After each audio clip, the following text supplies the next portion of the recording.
Alright, y'all. Welcome to a new series called Reading Stuff I Found in the cYbervErse.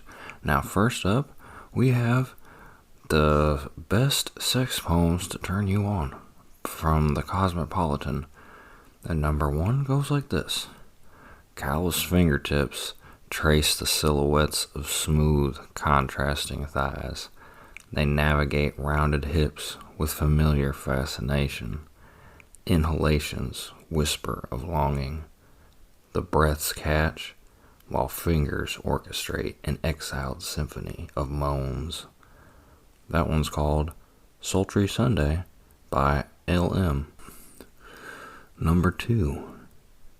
I write poems inside of her with my fingers. Our story began with a scream and ended with a soul on my lips.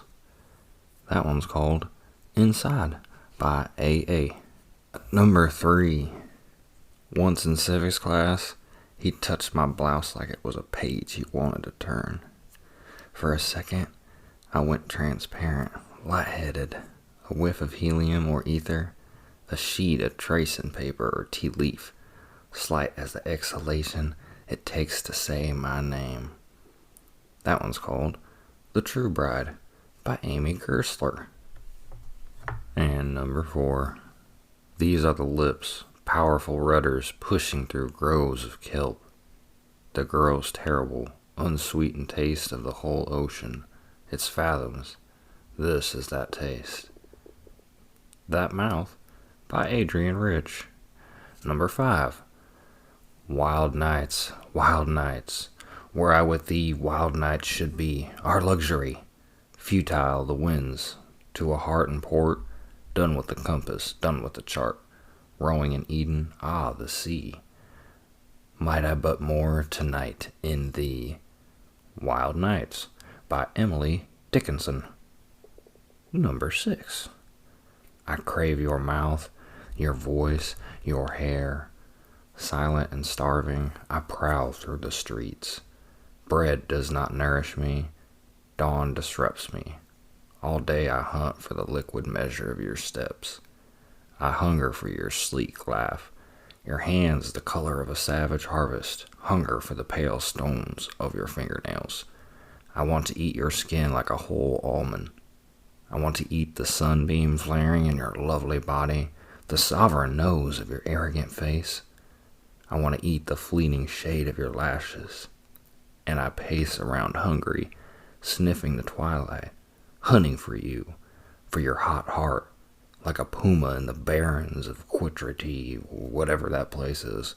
That one's called Love Sonnet 11 by Pablo Neruda. Number seven. She was heaven and she was hell, and when she was finished, he would lay in bed, breathless, waiting to get the feeling back in his legs. That one was called Entitled by Mason Fowler. Number eight. We aligned mouths, we entwined. All act was clutch, all fact contact, the attack and the interlock of tongues, the charms of arms. I shook at the touch of his fresh flesh. I rocked at the shock of his cock. Straddling my legs, a little I inserted his divine person between and closed on it tight as I could. The upright warmth of his belly lay along mine, nude, glued together for a minute. We stood. That one's called The Platonic Blow by Wystan Hugh Auden. Number 9.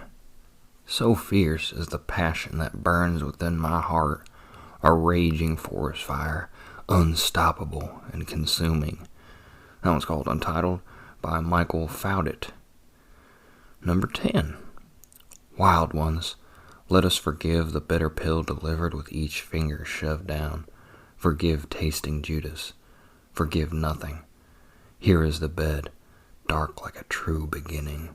We all enter the body alone and only once. We do not get to stay. That one's called Prayer in Hell's Kitchen by Alex Dimitrov. And number 11, Lady, I will touch you with my mind, touch you and touch until you give me suddenly a smile. Shyly Obscene. That one's called 17 by E.E. Cummings. Now too, little one, you bring me honeysuckle, and even your breasts smell of it. While the sad wind goes slaughtering butterflies, I love you, and my happiness bites the plum of your mouth.